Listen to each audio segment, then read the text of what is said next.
விருதுநகர் நாடாளுமன்ற தொகுதிக்குட்பட்ட பகுதிகளில் பல்வேறு வசதிகளை கடந்த 33 மாதங்களில் நாங்கள் நிறைவேற்றி கொடுத்திருக்கிறோம்.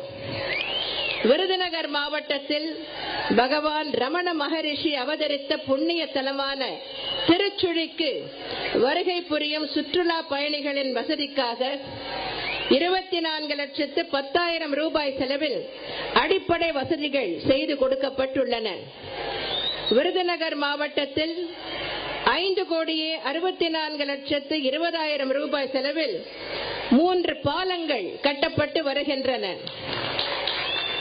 ராஜபாளையத்தில் உள்ள தொழிலாளர் அரசு ஈட்டுறுதி மருந்தகத்தில் சித்த மருத்துவ பிரிவு தொடங்கப்பட்டு அதற்கு தேவையான பணியாளர்கள் நியமிக்கப்பட்டுள்ளனர். ராஜபாளையம் நகராட்சியில் இயங்கி வரும் ஒரு சுகாதார மையம் அனைத்து நாட்களிலும் 24 மணி நேரமும் இயங்கும் மையமாக மாற்றப்பட்டு அதற்கு தேவையான பணியாளர்கள் நியமிக்கப்பட்டுள்ளனர். பட்டாசு தொழிற்சாலைகளில் விபத்துகள் ஏற்படா வண்ணம் நடமாடும் கண்காணிப்பு குழு ஒன்று ஏற்படுத்தப்பட்டுள்ளது. பட்டாசு தொழிற்சாலைகளில் பணிபுரியும் தொழிலாளர்களுக்கு உரிய பயிற்சியினை அளிக்க ஏதுவாக பயிற்சி மையம் ஒன்று 2,36,76,000 ரூபாய் செலவில் சிவகாசியில் ஏற்படுத்தப்பட்டு அதற்கு தேவையான பணியாளர்கள் நியமிக்கப்பட்டுள்ளனர். விருதுநகர் மாவட்டத்தில் உள்ள பட்டாசு மற்றும் தீப்பெட்டி தொழிற்சாலைகளுக்கான உட்கட்டமைப்பு வசதிகளை மேம்படுத்த நடவடிக்கைகள் எடுக்கப்பட்டு வருகின்றன. 4,50,00,000 ரூபாய் செலவில் சிவகாசி அரசு மருத்துவமனையில் உள்ள தீக்காய பிரிவு மேம்படுத்தப்பட்டு உயர் சிகிச்சை மையமாக மாற்றப்பட்டுள்ளது. இதற்கான புதிய கட்டடம் முடியும் தருவாயில் உள்ளது. உணவு பதப்படுத்துதல், பொறியியல் மற்றும் அச்சு தொழிற்கூடங்கள் ஆகியவை இடம்பெறும் வகையில் 3,400 ஏக்கர் பரப்பளவில் ஒரு தொழிற்பூங்கா உருவாக்க நடவடிக்கைகள் எடுக்கப்பட்டு வருகின்றன. விருதுநகர் மாவட்டம் அருப்புக்கோட்டையில் புதிய அரசு தொழிற்பயிற்சி நிலையம் அமைக்க நடவடிக்கை எடுக்கப்பட்டு வருகிறது. சாத்தூர் நகராட்சியில் 37,66,00,000 ரூபாய் செலவில் பாதாள சாக்கடை திட்டம் செயல்படுத்த நடவடிக்கை எடுக்கப்பட்டு வருகிறது. விருதுநகர் மக்களவை தொகுதிக்குட்பட்ட திருப்பரங்குன்றம் புராதன நகரமாக அறிவிக்கப்பட்டு 1 கோடி ரூபாய் நிதி ஒதுக்கீடு செய்யப்பட்டுள்ளது. விருதுநகர் மக்களவை தொகுதியின் வளர்ச்சிக்காக இது போன்ற பல்வேறு பணிகள் மேற்கொள்ளப்பட்டுள்ளன, மேற்கொள்ளப்பட்டும் வருகின்றன. 10 ஆண்டு காலம் மத்திய ஆட்சியில் இருந்த காங்கிரஸ் கட்சி உங்களுக்கு ஏதாவது செய்ததா? இல்லையே. அந்த காங்கிரஸ் கட்சியுடன் 9 ஆண்டு காலம் ஒட்டி உறவாடிய திமுக உங்களுக்கு ஏதாவது நன்மை செய்ததா? இல்லையே. கடந்த 17 ஆண்டு காலமாக நிறைவேற்ற முடியாத வாக்குறுதிகளை மீண்டும் அளித்து ஒரு புதிய தேர்தல் அறிக்கையை திமுக வெளியிட்டுள்ளது. அவற்றை நிறைவேற்ற திமுக பாடுபடும் என்று அந்த தேர்தல் அறிக்கையில் குறிப்பிடப்பட்டுள்ளது. 17 ஆண்டு காலம் மத்திய ஆட்சியில் அங்கம் வகித்த திமுக இவற்றையெல்லாம் ஏன் நிறைவேற்றவில்லை? இதற்கு காரணம் தன்னலத்தை பற்றியே சிந்தித்து அதை நிறைவேற்றிக் கொள்வதிலேயே கண்ணும் கருத்துமாக திமுக தலைவர் திரு கருணாநிதி இருந்ததுதான். உங்கள் நலத்தை மறந்துவிட்டார். இப்போது மீண்டும் மத்திய ஆட்சியில் அங்கம் வகிப்பதற்காக உங்களுக்கு பல வாக்குறுதிகளை அள்ளி வீசியுள்ளார். இவையெல்லாம் உங்களை ஏமாற்றுவதற்காகத்தான். திமுகவால் வெளியிடப்பட்ட தேர்தல் அறிக்கையில் நதிகள் தேசியமயமும் இணைப்பும் என்ற தலைப்பின் கீழ் இந்திய நாட்டில் உள்ள அனைத்து நதிகளையும் தேசியமயமாக்கி இந்தியாவின் வடபாகத்தில் உள்ள கங்கை நதியை, தென்பகுதியில் ஓடிக்கொண்டிருக்கும் கிருஷ்ணா, பெண்ணாறு, காவேரி, வைகை, தாமிரபரணி, நெய்யாறு ஆகிய நதிகளுடன் இணைத்திட வேண்டும் என்றும் கேரள மாநிலத்தில் மேற்கு நோக்கி பாய்ந்து அரபிக்கடலில் வீணாகும் அச்சன் கோவில் பம்பா நதிகளை தமிழ்நாட்டுடன் இணைத்திட வேண்டும் என்றும் தெரிவித்து, இதனை நிறைவேற்ற திமுக கழகம் பாடுபடும் என்றும் தெரிவிக்கப்பட்டுள்ளது. நதிநீர் இணைப்பு என்பது பாரதி கண்ட கனவு. இதனை செயல்படுத்துவதில் அனைத்து இந்திய அண்ணா திராவிட முன்னேற்ற கழகம் உறுதியாக உள்ளது. 1996 முதல் கடந்த 17 ஆண்டுகளாக மத்திய ஆட்சியில் அங்கம் வகித்து வருவது திமுக. திமுகவின் அனைத்து தேர்தல் அறிக்கைகளிலும் இது குறித்து தெரிவிக்கப்பட்டுள்ளது. அந்த வகையில் தற்போது 2014ஆம் ஆண்டு தேர்தல் அறிக்கையிலும் தெரிவிக்கப்பட்டிருக்கிறது. இதனை நிறைவேற்ற ஒரு துரும்பையாவது திரு கருணாநிதி கிள்ளி போட்டாரா என்றால் இல்லை, நிச்சயமாக இல்லை. இந்த நதிநீர் இணைப்பில் மத்திய காங்கிரஸ் கூட்டணி அரசிற்கு உடன்பாடில்லை. தற்போது காங்கிரஸ் கட்சியின் துணைத் தலைவராக இருக்கும் திரு ராகுல் காந்தி இந்த திட்டத்திற்கு தனது கடும் எதிர்ப்பை தெரிவித்தார். இந்த திட்டம் குறித்து 2009ஆம் ஆண்டு கருத்து தெரிவித்த திரு ராகுல் காந்தி, நதிகள் இணைப்பு என்பது ஆபத்தானது என்றும் கடினமான சுற்றுச்சூழல் தாக்கத்தை ஏற்படுத்தும் என்றும் இது ஒரு நாசகரமான எண்ணம் என்றும் கூறியிருந்தார். இந்த கருத்திற்கு திமுக ஏதேனும் எதிர்ப்பு தெரிவித்ததா? இந்த கருத்தினை திரும்ப பெற வேண்டும் என்று மத்திய காங்கிரஸ் கூட்டணி அரசை திமுக வற்புறுத்தியதா?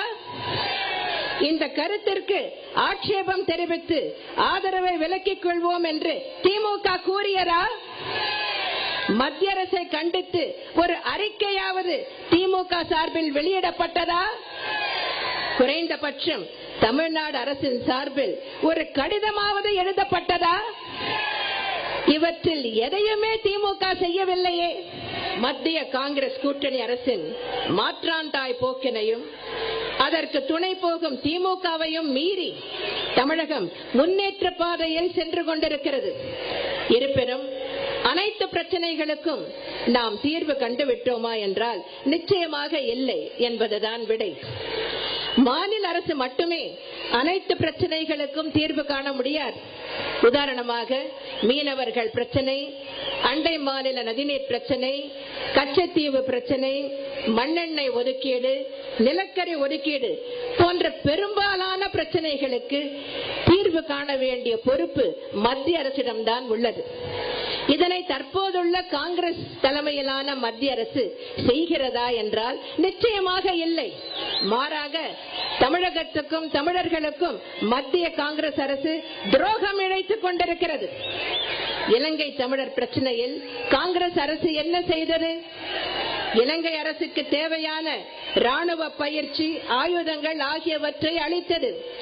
அங்குள்ள தமிழர்கள் அழிய காரணமாக இருந்தது. இதற்கு உறுதுணையாக இருந்தது திமுக என்பதை மறந்துவிடாதீர்கள். தமிழினத்தை அழித்த காங்கிரஸ் கட்சிக்கும் திமுகவிற்கும் இந்த தேர்தலில் நீங்கள் தக்க பாடம் புகட்ட வேண்டும் என்று உங்களை எல்லாம் அன்புடன் கேட்டுக்கொள்கிறேன். செய்வீர்களா? நீங்கள் செய்வீர்களா? போர்க்குற்றங்கள் புரிந்தவர்களை போர்க்குற்றவாளிகள் என அறிவிக்கவும், இலங்கை அரசின் மீது பொருளாதார தடை விதிக்கவும் ஐக்கிய நாடுகள் சபை மூலம் நடவடிக்கை எடுக்க வேண்டும். இனப்படுகொலை செய்தவர்களை தண்டிக்க நடவடிக்கை எடுக்க வேண்டும். இலங்கை நாட்டை நட்பு நாடு என்று கூறுவதை நிறுத்த வேண்டும். தனி ஈழம் குறித்து பொது வாக்கெடுப்பு நடத்த வேண்டும். இலங்கையில் நடைபெற்ற காமன்வெல்த் மாநாட்டில் இந்தியா சார்பில் எவரும் கலந்து கொள்ளக்கூடாது என பல்வேறு தீர்மானங்கள் தமிழ்நாடு சட்டமன்ற பேரவையில் என்னால் கொண்டு வரப்பட்டு நிறைவேற்றப்பட்டு மத்திய அரசுக்கு அனுப்பி வைக்கப்பட்டன. ஆனால் இவற்றின் மீது மத்திய அரசு ஏதாவது நடவடிக்கை எடுத்ததா? இல்லையே. இலங்கை அரசுக்கு சாதகமாகத்தானே இந்திய அரசு நடந்து கொண்டது. இவற்றின் மீது நடவடிக்கை எடுக்க வேண்டும் என்று மத்திய காங்கிரஸ் அரசுக்கு ஆதரவளித்த திமுக வற்புறுத்தியதா? இல்லையே. இப்படிப்பட்ட கட்சி கட்சிகளுக்கு வாக்களிக்க போவதில்லை என்ற உறுதியை நீங்கள் எடுத்துக்கொள்ள வேண்டும். செய்வீர்களா? நீங்கள் செய்வீர்களா? இலங்கை அரசால் தமிழக மீனவர்கள் தொடர்ந்து சிறைப்பிடிக்கப்படுவதை தடுக்க நடவடிக்கை எடுக்காத அரசு தற்போதைய மத்திய காங்கிரஸ் கூட்டணி அரசு. இந்த காங்கிரஸ் கட்சியை மத்திய ஆட்சியிலிருந்து அகற்ற நீங்கள் எல்லாம் அனைத்து இந்திய அண்ணா திராவிட முன்னேற்ற கழகத்திற்கு வாக்களிக்க வேண்டும். செய்வீர்களா? நீங்கள் செய்வீர்களா? கச்சத்தீவினை மீட்பதற்காக நான் உச்சநீதிமன்றத்தில் வழக்கு தொடர்ந்தேன். அந்த வழக்கில் தமிழக மீனவர்களுக்கு எதிராக மனு தாக்கல் செய்த அரசு தற்போதைய மத்திய காங்கிரஸ் கூட்டணி அரசு.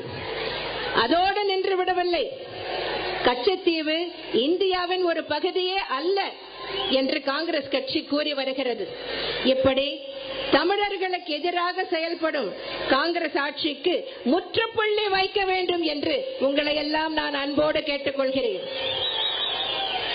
தமிழகத்திற்குரிய மண்ணெண்ணெய் ஒதுக்கீட்டை குறைத்துக் கொண்டே வருவது, மருத்துவ படிப்பில் பொது நுழைவு தேர்வை நுழைக்க நடவடிக்கை எடுப்பது, தமிழகத்திற்குரிய மின்சாரத்தை மத்திய மின் தொகுப்பிலிருந்து வழங்க மறுப்பது, தமிழ்நாடு அரசு கேபிள் டிவி நிறுவனத்திற்கு DAS அனுமதி வழங்க மறுப்பது, காவேரி மேலாண்மை வாரியத்தை இன்னமும் அமைக்காதது, மாதா மாதம் பெட்ரோல் மற்றும் டீசல் விலையை உயர்த்தி கொண்டே செல்வது என மத்திய காங்கிரஸ் கூட்டணி அரசின் துரோகங்களை அடுக்கிக் கொண்டே போகலாம்.